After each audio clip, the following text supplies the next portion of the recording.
24 जून 2022 का दिन था। उत्तर प्रदेश का फिरोज़ाबाद ओम श्री प्लैटिनम सोसाइटी का सिक्योरिटी गार्ड नोटिस करता है कि बिल्डिंग के चौथे फ्लोर से कुछ बहुत ही भारी चीज़ धड़ाम से आकर नीचे गिरी है। साथ ही उसे कांच के टूटने की भी आवाज़ आई थी। गार्ड यहाँ पर अपनी होशियारी का परिचय देते हुए सबसे पहले मेन डोर को बंद करने के लिए जाता है और ये आवाज़ केवल गार्ड ने नहीं सुनी थी बल्कि सोसाइटी में रहने वाले बाकी लोगों ने भी सुनी थी। कुछ लोग अपने घरों से निकलते हैं। इसी दौरान वो गार्ड भी उस तरफ जाता है जहाँ पर ये कोई भारी चीज़ गिरने की आवाज़ आई थी। और जैसे ये गार्ड और बाकी लोग वहाँ पर जाकर देखते हैं तो वहाँ पर कोई सामान नहीं बल्कि एक 30 साल की महिला पड़ी हुई थी जिसके हाथ और पैर रस्सी से बंधे हुए थे और वो बिल्डिंग की चौथी मंजिल से नीचे गिरी थी।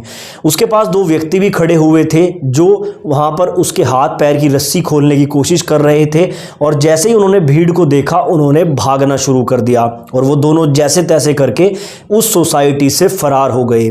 तभी सोसाइटी वालों ने पुलिस को कॉल किया। पुलिस भी मौके वारदात पर पहुंची और उसके बाद ये पूरी कहानी का खुलासा हुआ। तो चलिए आज की इस वीडियो में जानते हैं कि आखिर ये 30 साल की महिला कौन थी और ये बिल्डिंग से नीचे कैसे गिरी। तो चलिए रितिका के मर्डर केस की इस पूरी स्टोरी के पीछे की सच्चाई जानते हैं। उससे पहले आप लोगों से एक छोटा सा रिक्वेस्ट है, अगर आप हमारे चैनल पर नए हैं और हमारे वीडियोज़ आपको पसंद आ रहे हैं तो चैनल को सब्सक्राइब करना ना भूलें।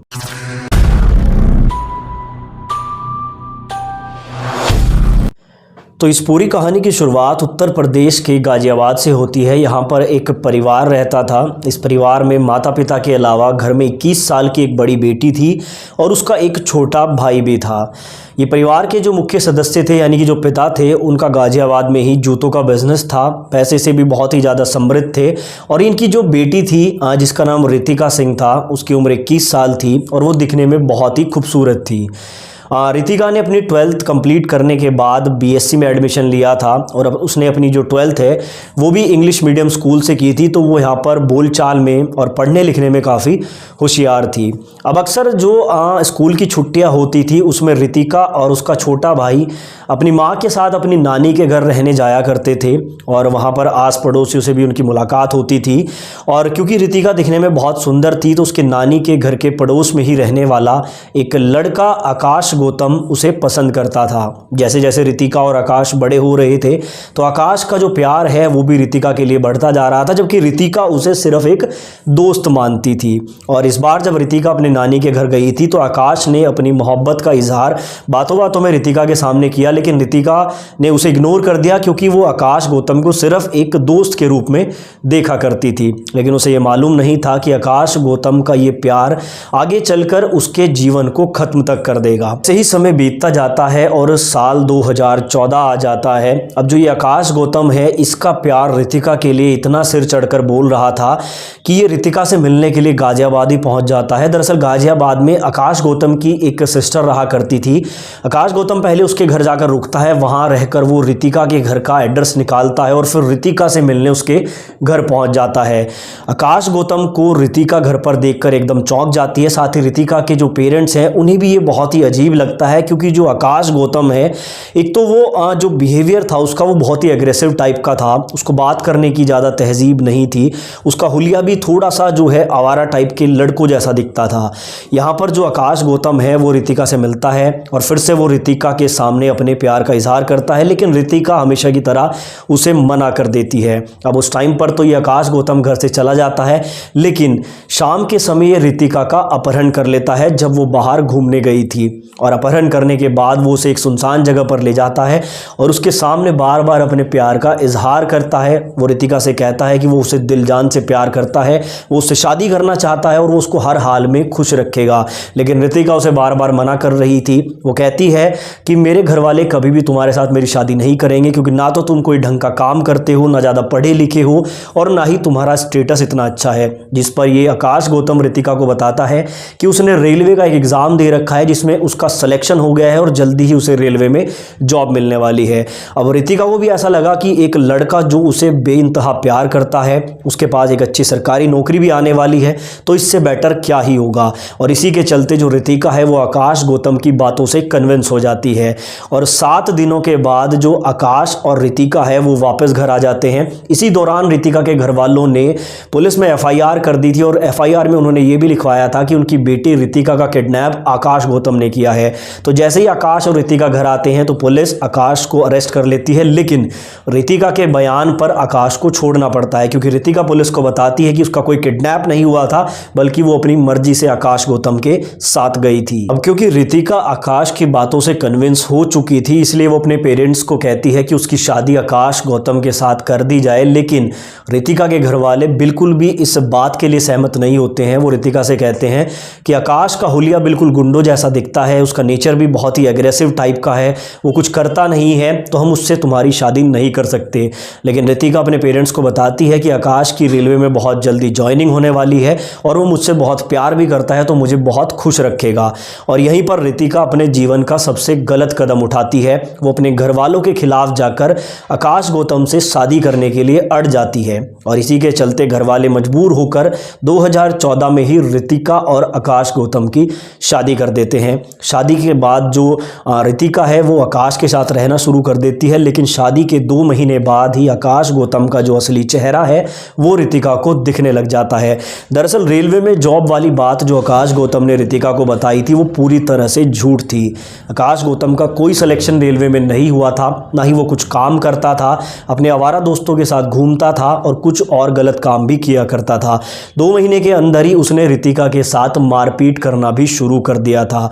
अब क्योंकि रितिका इंग्लिश मीडियम स्कूल से पढ़ी हुई थी, उसने अपना बीएससी भी कंप्लीट किया था, तो घर चलाने के लिए मजबूरी में उसे पास के ही एक स्कूल में टीचिंग करने के लिए जाना पड़ता है और उसी की सैलरी से घर का खर्च भी चलता था। यहाँ तक कि जो रितिका कमाती थी उसमें से भी आकाश उससे कुछ पैसे छीन लिया करता था। आकाश गौतम का असली चेहरा रितिका के सामने बहुत ही जल्द आ गया था। अब रितिका बहुत ही टेंशन में रहने लगी थी। वो अपने घर पर भी कुछ नहीं बता सकती थी क्योंकि घर वालों के खिलाफ जाकर उसने आकाश गौतम से शादी करी थी।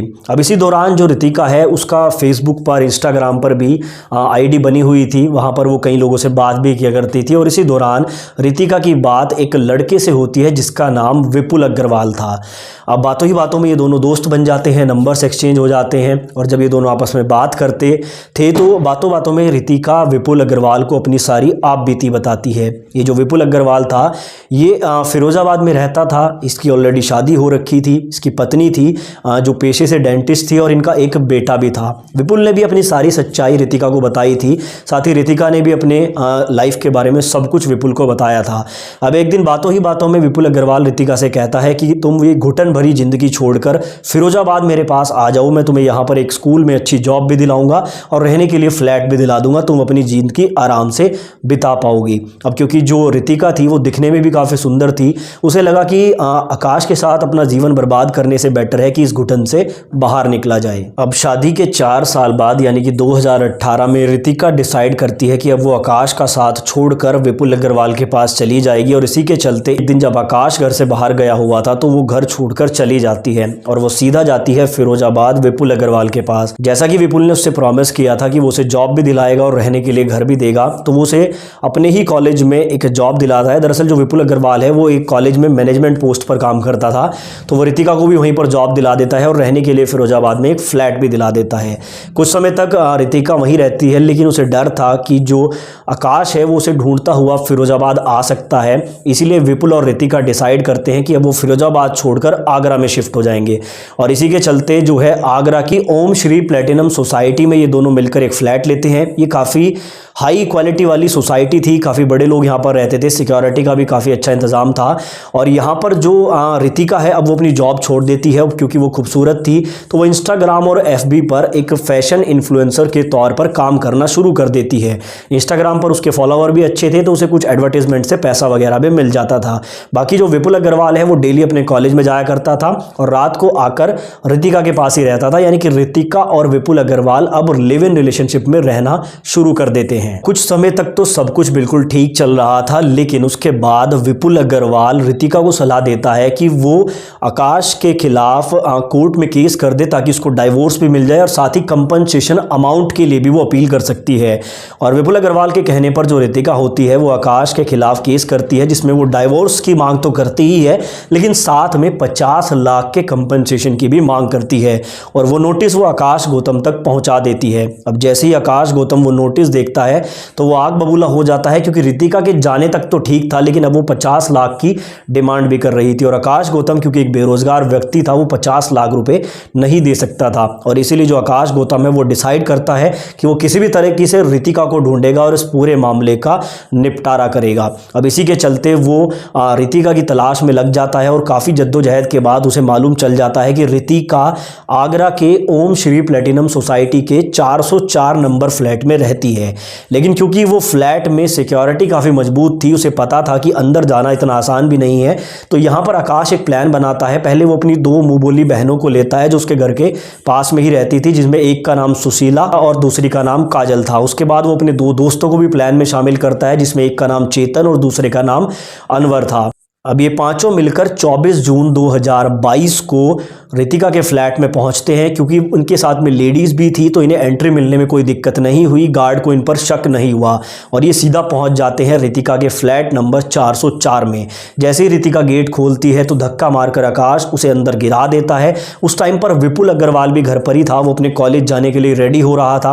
अब ये क्या करते हैं, सबसे पहले चेतन, अनवर और आकाश मिलकर विपुल अग्रवाल के हाथ पैर बांधते हैं और उसे बाथरूम में बंद कर देते हैं। उसके बाद ये मिलकर रितिका के हाथ पैर बांधते हैं और उसके साथ मारपीट करना शुरू कर देते हैं। और इसी मारपीट के दौरान, जैसा कि मैंने आपको शुरू में बताया कि गार्ड को कुछ भारी सामान गिरने की आवाज़ आती है और वो तुरंत उस तरफ जाते हैं, तो वो कोई सामान नहीं था बल्कि रितिका थी। यानी कि आकाश, उसके साथ चेतन, अनवर, सुशीला और काजल ने मिलकर यहाँ पर जो रितिका है उसे 4थे मंजिल से नीचे फेंक दिया था और नीचे गिरते ही रितिका सिंह की मौत हो गई थी। उसके बाद इन्होंने उसके हाथ पैर खोलने की कोशिश भी करी, लेकिन तभी वहाँ पर भीड़ हो जाती है और चेतन और अनवर वहाँ से भाग जाते हैं। पुलिस यहाँ पर आकाश गौतम, सुशीला और काजल को गिरफ्तार कर लेती है और उसके बाद इस पूरे मामले का खुलासा होता है। अब इस मामले के बाद 2 थ्योरी सामने आई। पहली थ्योरी ये थी जो आकाश गौतम की तरफ से रखी गई, उसका कहना था कि वो रितिका को मारने के लिए नहीं गए थे, वो सिर्फ वहाँ पर जाकर उससे मोबाइल में ये रिकॉर्ड करवाना चाहते थे कि वो विपुल अग्रवाल के साथ लिव इन में रह रही है, इसलिए वो आकाश से डाइवोर्स ले रही है, तो वो कंपनसेशन अमाउंट नहीं देगा। यानी कि आकाश गौतम का कहना था कि 50 लाख रुपए बचाने के लिए वो सबूत इकट्ठा करने के लिए रितिका से मिलने गए थे। लेकिन वहां पर बात ज़्यादा बढ़ गई और मारपीट के दौरान जो रितिका है वो बालकनी से नीचे गिर गई। लेकिन जो दूसरी थ्योरी यहाँ पर सामने आई, जो विपुल अग्रवाल ने बताई, उसने कहा कि पहले ये 5 घर में एंटर हुए, इन्होंने विपुल के साथ मारपीट की, उसे बाथरूम में बंद कर दिया। बाथरूम में बंद होने के बाद उसे लगातार बाहर से आवाज़ें आ रही थी, क्योंकि ये 5 मिलकर रितिका को बहुत बुरी तरह से मार रहे थे। और पोस्टमार्टम रिपोर्ट में भी यही आया था, रितिका के सिर में सीरियस इंजरी आई थी, उसकी बैकबोन में इंजरी थी, साथ ही यहाँ पर उसके शरीर पर और भी चोट के कई निशान थे। अब इसी के चलते पुलिस ने इन 5 को गिरफ्तार किया। चेतन, अनवर भाग गए थे, लेकिन उन्हें भी बाद में पकड़ लिया गया। 5 के खिलाफ जो है एविडेंसेस कलेक्ट करके इन्हें गिरफ्तार करके कार्रवाई की गई, क्योंकि रितिका जब अपनी बालकनी से गिरी थी तो वहाँ पर सीसीटीवी फुटेज में भी वो आ गई थी। ये लोग भी घर में एंटर करते हुए दिखाई दे रहे हैं सीसीटीवी फुटेज में। सारे एविडेंसेस के आधार पर गिरफ्तार करके इन पर मामला दाखिल किया गया और उसके बाद इस केस की कार्रवाई शायद अभी भी चल रही है। इन 5 को तो सज़ा जरूर मिलेगी, लेकिन कहीं ना कहीं इस कहानी से एक बार फिर ये साफ होता है कि अगर आप अपना जीवन साथी चुनने में थोड़ी सी भी गलती करते हैं तो आपको अपनी जान तक देनी पड़ सकती है। आप इस केस के बारे में क्या राय रखते हैं, कमेंट में ज़रूर बताएं। साथ ही ऐसे ही वीडियोस देखने के लिए हमारे चैनल को सब्सक्राइब करें।